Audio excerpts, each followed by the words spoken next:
কত 23 মিনিট।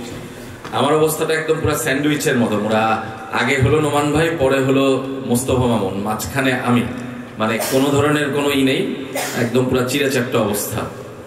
নোমান ভাই এত ভালো বলেন এবং লেখেন, মামুন ভাই তো বলেনি, সেই জায়গাটায় আসলে আমার আসলে খুব বেশি বলার কিছু নেই। এবং আমি দেখলাম যে আমি যা যা বলবো ভেবেছিলাম তার 60-70% নোমান ভাই বলে দিয়েছে এবং একদম বেসিক কথা বলে দিয়েছে। সুতরাং আমার জন্য সুবিধা হয়েছে যে সময়ও কম, বলাও লাগবে না, কিন্তু আমার বিষয়ও নেই। আমি দেখলাম কি কি দিয়েছে আমাকে বিষয়: ডিজিটাল স্পোর্টস সাংবাদিকতা, Mojo reporting, AI automation, real time সংবাদ পরিবেশনা, সংবাদ উপস্থাপনা। 5টা বিষয়। এত বিষয় তো আসলে আমি বলতে পারবো না এত শর্ট টাইমে।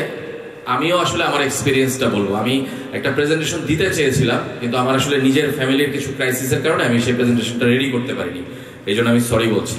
আপনাদের এখানে এখন সাংবাদিকতায় পড়াশোনা করছেন কয়জন? একটা হাত তুলবেন। 1 2 3 4 5 জন, 5-6 জন পাওয়া গেল। আচ্ছা, এদিকে আরো 2-1 ছিল।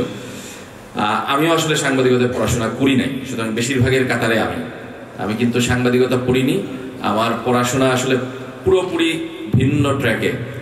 আমি অ্যাকাউন্টিংয়ে অনার্স মাস্টার্স করেছি, মার্কেটিংয়ে MBA করেছি। তারপরে আমি কিভাবে সাংবাদিকতা করছি, আসলে এটা একটা কঠিন চ্যালেঞ্জিং প্রশ্ন। দেখতে দেখতে আমারও কিন্তু অনেক বছর হয়ে গেছে, 24-25 বছর এই সাংবাদিকতায়। সুতরাং এই অভিজ্ঞতাটুকুই আমি বলতে পারি আপনাদেরকে। আসলে সাংবাদিকতা কি, আমরা যে আলোচনা করছি পুরোটা আমাদের আজকের দিনে, সেটা কিন্তু সাংবাদিকদের নিয়ে। আমরা কিন্তু ধরেন যারা মোবাইলে কন্টেন্ট ক্রিয়েটার, তাদেরকে কথা বলছি না। নোমান ভাইয়ের কথা বাদ রাখছি এই কারণে, আমি সেটার ব্যাখ্যাটা পরে দিচ্ছি, যে আমরা আসলে নিউজে কার কথা বিশ্বাস করব। এখন যেহেতু আমরা বলছি যে ডিজিটাল স্পোর্টস সাংবাদিকতা ট্রান্সফর্ম হয়েছে, পত্রিকাও এখন ডিজিটাল মিডিয়াতে গিয়েছে, টেলিভিশন তো গিয়েছে, অনলাইন গিয়েছে, ইন্ডিপেন্ডেন্ট মিডিয়া তৈরি হয়েছে। এছাড়াও অসংখ্য ইউটিউব চ্যানেল এবং ফেসবুক পেজ আছে। মানে আমি আমার খাবার টেবিলে আমার বাসায় গেলে প্রতিদিন আমার আম্মা বিভিন্ন রেফারেন্স দিয়ে বলে যে ওইখানে তো এই ঘটনাটা বলেছে, ভূমিকম্পে ধরেন বা ঢাকা শহরের 10টা জায়গায় ফাটল ধরেছে, 3টা বিল্ডিং ভেঙে পড়ছে, কিংবা অমুক জায়গায় 5 জন মারা যাবে, কিংবা অমুক জায়গায় ধরেন কোন একটা রাজনৈতিক নেতা কোনো বক্তব্য দিয়েছে যে বিএনপি থেকে অমুক হবে। কিন্তু এটা কি আসলে বিশ্বাসযোগ্য? আমি আমার আম্মাকে সবসময় বলি যে একটা বিশ্বাসযোগ্য প্ল্যাটফর্ম, যারা গণমাধ্যম, যাদের একটা দায়বদ্ধতা আছে মানুষের কাছে, সেই সব প্ল্যাটফর্মগুলো দেখার জন্য। কিন্তু আমার আম্মা হয়তো, কিংবা আমার আম্মার ওই শ্রেণীর মানুষ হয়তো সেটা মনে করে না। তারা ইউটিউবে যেটা আসে সামনে, সেটাই তারা স্ক্রল করে পায় এবং তারা সেটাই দেখে। আমার কিংবা নোমান ভাইয়ের কিংবা একটা পত্রিকা, একটা টেলিভিশনের সাথে একটা নর্মাল ফেসবুকিং যে করে, কন্টেন্ট ক্রিয়েট যে করে, তাদের রিয়েল পার্থক্যটা কি? পার্থক্যটা হলো দায়বদ্ধতা। আমার কাছে মনে হয় যে আমার একটা দায়বদ্ধতা আছে, আমার পাঠক কিংবা দর্শক 1 জন হোক আর 100 লোক আর 1 লাখ হোক, তাদেরকে আমি সঠিক তথ্যটা দিতে চাই। কিন্তু অন্যদের ক্ষেত্রে সেই মানে দায়বদ্ধতাটা নেই। আমার কাছে মনে হয় যে তারা চায় যে আসলে ভিউ কি আমরাও চাই না? অবশ্যই চাই, কিন্তু তাই বলে কি ভুল তথ্য দিয়ে এখন বাংলাদেশ আয়ারল্যান্ডকে হারিয়েছে, বারবারই নোমান ভাই বলছিলেন। এখন আমি কোনোভাবে কি এটাকে বলতে পারবো যে আয়ারল্যান্ড হারেনি, বাংলাদেশ জেতার খুব কাছে গিয়ে আয়ারল্যান্ডের কাছে হেরেছে, একদম ক্লোজ ম্যাচ হয়েছে, এটা কি বলা যাবে? কোনোদিনও না। আবার ঠিক একইভাবে কালকে তৌহিদ হৃদয় 83 রান করেছে, 5টা চান্স পেয়েছে। এখন আমি কি এটা লুকিয়ে যে তৌহিদ হৃদয়কে খুব গ্লোরিফাই করে ফেলতে পারবো? সঠিক তথ্যটা দেওয়াটাই আমাদের কাজ। আমার কাছে মনে হয় যে প্রথমে এই জায়গাটায় আপনাদেরকে আসলে ক্ল্যারিফাই করতে হবে। আপনারা সাংবাদিক হতে চান কিংবা সাংবাদিক হওয়ার আগ্রহ দেখিয়েছেন, সুতরাং সাংবাদিক হতে গেলে সঠিক তথ্যটা দিতে হবে। আমরাও কি টুইস্ট করি না? অবশ্যই টুইস্ট করি, কিন্তু সেটা রগে না, ভুল তথ্য দিয়ে না।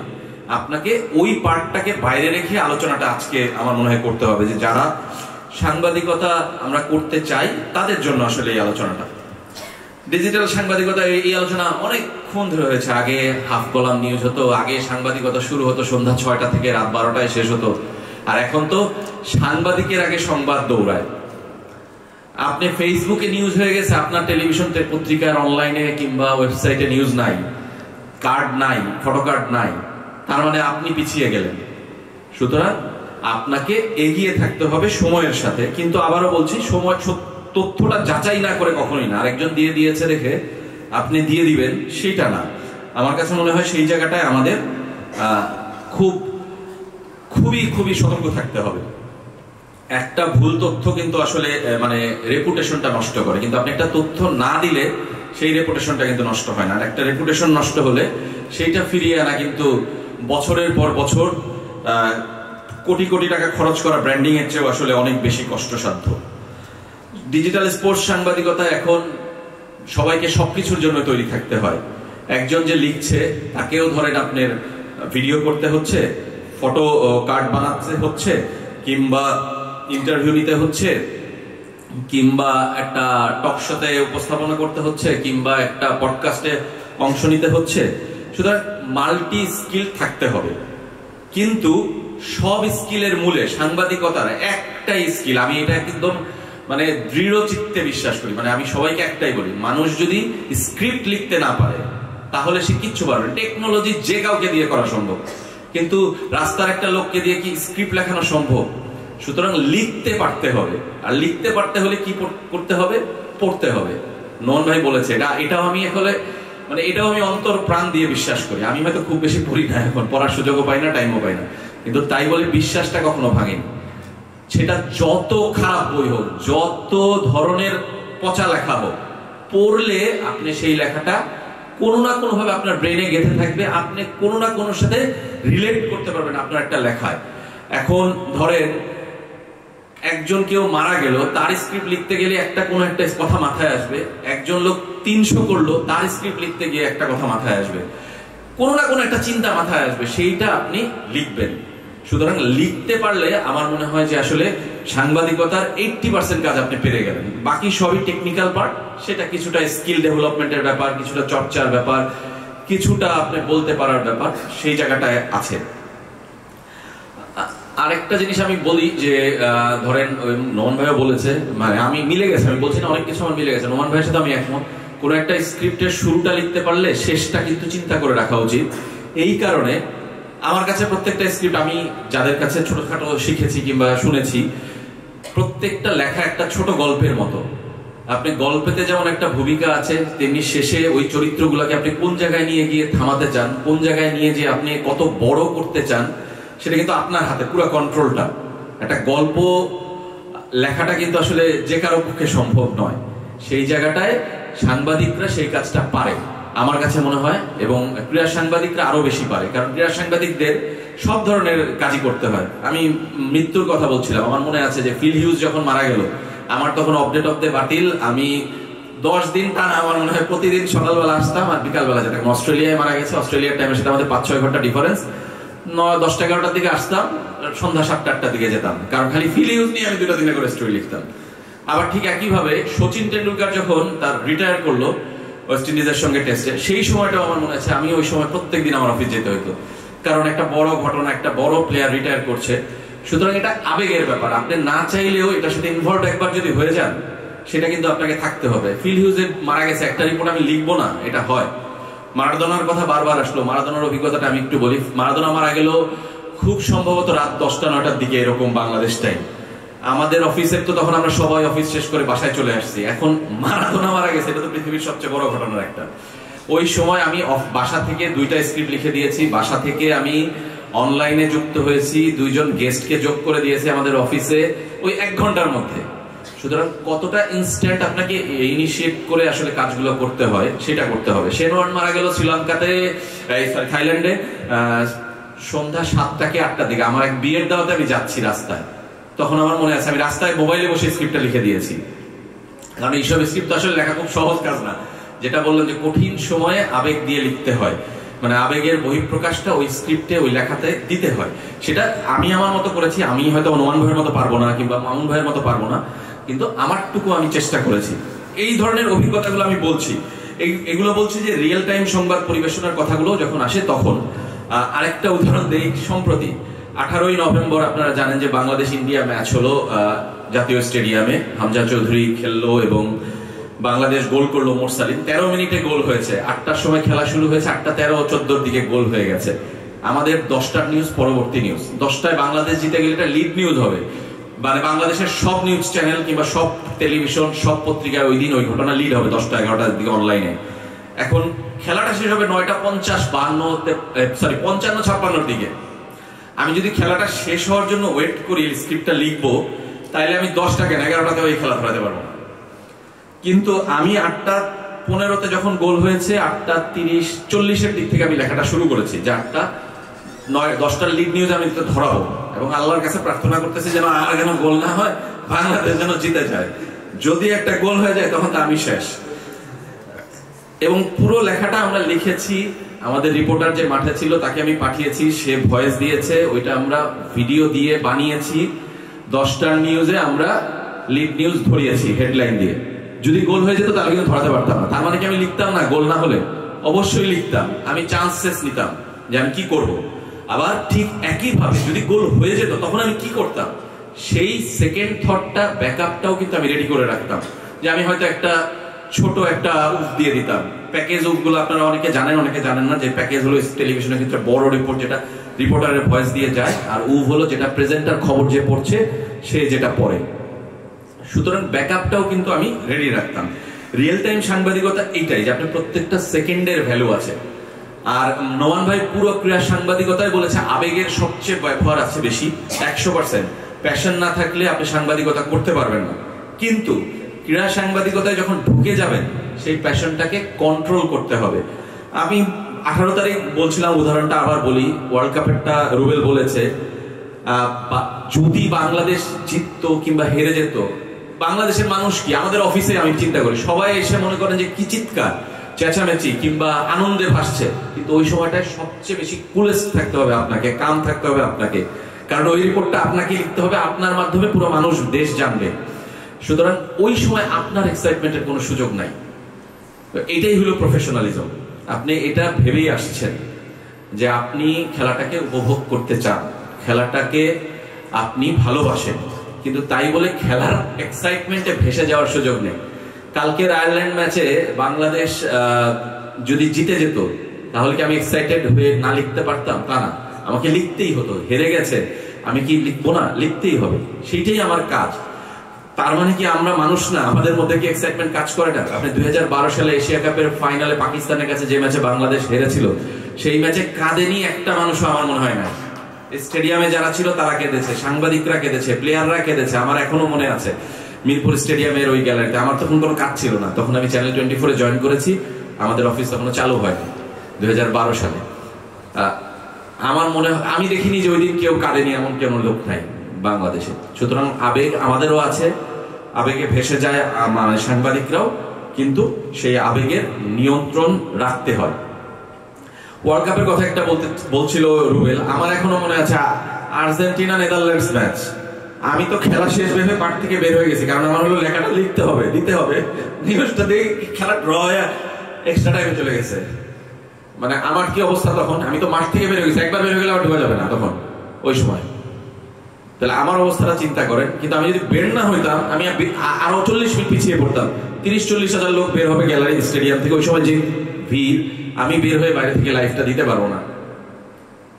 সুতরাং পরিস্থিতি মানুষকে কখনো পজিটিভ দিকে নিয়ে যায়, কখনো নেগেটিভ দিকে নিয়ে যায়, কিন্তু সব সিচুয়েশনের জন্য প্রস্তুত থাকতে হবে। এবং টেলিভিশন সাংবাদিকতা না শুধু, আমি সব সাংবাদিক, এখন যেহেতু আমরা ডিজিটাল যুগে এসেছি, সবাইকে সবকিছুই করতে হয়, সবকিছুর জন্য প্রস্তুত থাকতে হবে। আপনাকে সাংবাদিকতার ক্ষেত্রে, উপস্থাপনার ক্ষেত্রেও, যেহেতু উপস্থাপনাও আমার একটা বিষয় আছে, আমি একবারে বলে দিই, প্যানিক না হওয়ার, কোনো কিছুতে প্যানিক হওয়া যাবে না। আপনি হলেন সময়ের সাথে সবচেয়ে ঠান্ডা মাথায় থাকতে হবে। বিপদ আসবে, কিন্তু বিপদের, সেটা সবাই জানে বিপদ আসবে, কিন্তু বিপদের সলিউশনটা কি সেটা আপনাকে তৈরি করে রাখতে হবে মাথায়। যেটা না হলে 2 নাম্বারটা হবে, 2 নাম্বার না হলে 3 নাম্বার হবে, 3 নাম্বার না হলে 4 নাম্বার হবে, কিছু না কিছু একটা হতে হবে। আপনি যদি বলেন আমি লিখবো না স্ক্রিপ্টটা, কিংবা আমি দিতে পারবো না, পারছি না, টেকনিক্যাল কারণে আমি পাঠাতে পারছি না স্ক্রিপ্টটা, আপনি চিন্তা করেন ওই পত্রিকায় কি ছাপা হবে ওই সময় জায়গাটুকু, টেলিভিশনে ওই সময়টুকুতে কি যাবে? ওরা তো খালি রেখে ছাপাই দিতে পারবে না, কিছু না কিছু একটা করতে হবে আপনাকে। আমি বলছি যে সেই জায়গাটায় পরিস্থিতি বুঝে, প্রত্যেকটা সিচুয়েশন ডিফারেন্ট থাকবে, প্যানিক হওয়া যাবে না, ধৈর্য ধরতে হবে এবং উপস্থিত বুদ্ধি থাকতে হবে। এটা আমার সবচেয়ে বড় কথা, উপস্থিত বুদ্ধি। যে আপনি যা ভেবে এসেছেন তা ঘটবে না, সাংবাদিকতায় কোনোদিনও তা ঘটবে না। এবং তা ঘটলে সেটা আসলে আর কোনো কিছুই থাকে না, এক্সাইটমেন্ট থাকে না, কোনো কিছুই নতুনত্ব থাকে না। সেই জায়গাটায় আমার মনে হয় যে উপস্থিত বুদ্ধিটা খুব প্রয়োজন।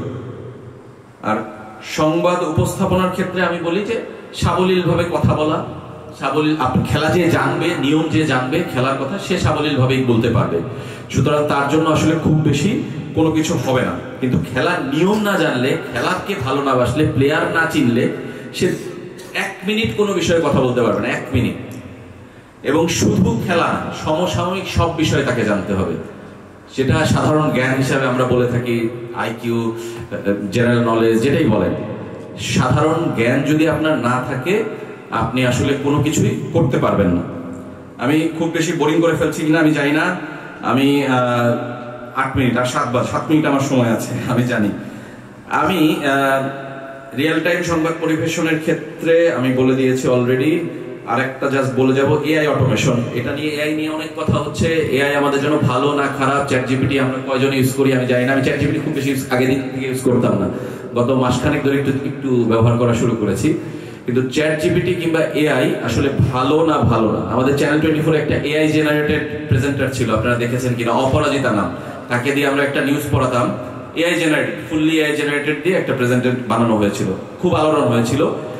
ভালো না খারাপ সেটা পরে, আমি এটা বিতর্কে যাচ্ছি না, কারো কাছে ভালো কারো কাছে খারাপ, আমরাও এখন আপাতত বন্ধ রেখেছি। কিন্তু এই এআই কিংবা মিথ্যা তথ্যের দুটো উদাহরণ দিই আপনাদেরকে। এই গত আজকে কয় তারিখ, 26-27 তারিখ, 12ই নভেম্বর পাকিস্তানের ডন পত্রিকার নাম শুনেছেন নিশ্চয়ই। পাকিস্তানের ডন হলো পাকিস্তানের সবচেয়ে লিডিং নিউজ পেপার এবং সবচেয়ে প্রভাবশালী নিউজ পেপার। ডন একটা নিউজ ছাপিয়েছে গত 12ই নভেম্বর, ফুললি নিউজটা ছাপানো, হেডলাইন টেডলাইন সহ নিউজটা দেওয়া। নিউজের শেষ প্যারায় একটা কথা লেখা যে if you want more polished news, please ask me, I am ready to serve for you. This is chat GPT generated. ওই প্যারা সহ ডন ছাপিয়ে দিয়েছে পত্রিকা নিউজটা, এবং ডন পরবর্তীতে ক্ষমা চেয়ে ওদের এআই গাইডলাইন বানিয়েছে, গাইডলাইন বানিয়ে এআই গাইডলাইন পাবলিশ করেছে ওদের ওয়েবসাইটে, এবং বলেছে যে আমরা দুঃখিত এবং এটা এআই জেনারেটেড, এটা এডিটোরিয়াল পলিসির সাথে মিলে না। সুতরাং এআই ব্যবহারের আসলে কতটা কুফল এবং কতটা খারাপ সেটা আপনার বুঝবেন। এবং আপনি যদি 7 দিন এআই এর কাছে এরকম করে কোনো রিপোর্ট ছাপান, ওই লাস্ট বাদ দিয়ে, দেখবেন 8ম দিন আপনার মাথা থেকে কোনো লেখা বের হচ্ছে না। মানে আপনি নিজে আসলে হারিয়ে যাবেন, মানে নিজের কথাটা আসলে লিখতে পারবেন না, বলতে পারবেন না। নিজের যে একটা সৃষ্টিশীলতা, সৃজনশীলতা, সেটা কিন্তু হারিয়ে যাবে। সুতরাং এটার কখনো চেষ্টাই করা উচিত না আমার কাছে মনে হয়। আরেকটা আমাদের ক্ষেত্রে বলি, আমাদের চ্যানেল 24 এর একটা উদাহরণ দিই। রোনালদো যখন সৌদি আরব গেল আল নাসরে খেলতে, কয়েক মাস পরে এই সময় আলোচনা হচ্ছে যে রোনালদো তো বিয়ে করেনি, রোনালদোর গার্লফ্রেন্ড আছে। সৌদি আরবের পলিসি তো এটা মানে না, ওখানে তো বউ ছাড়া একটা গার্লফ্রেন্ডকে অ্যালাউ করা উচিত না, মুসলিম দেশ এবং ওদের যে কালচার। একটা প্রতিষ্ঠান, একটা ওয়েবসাইট নিউজ করলো যে রোনালদো তার বউকে বিয়ে করবে এবং সৌদি আরবে বিয়ে হবে এবং ওখানেই খুবই করে বিয়ে হবে। আরো 2-1টা নিউজ এজেন্সি এটা নিউজ করলো। আমাদের ডিজিটালের একজন লোক এটা নিউজ করে দিল, আমাদের এখানে একটা পুরো প্যাকেজ বানিয়ে দিল, একটা ভিজুয়াল দিয়ে, যে রোনালদো বিয়ে করছে, কোথায় বিয়ে হবে, কবে বিয়ে হবে, ওই বিয়েতে কি কি থাকবে, কারা কারা উপহার দিবে, কে কে আসবে, সব বিস্তারিত একটা লিখে নিউজ করে ফেললো।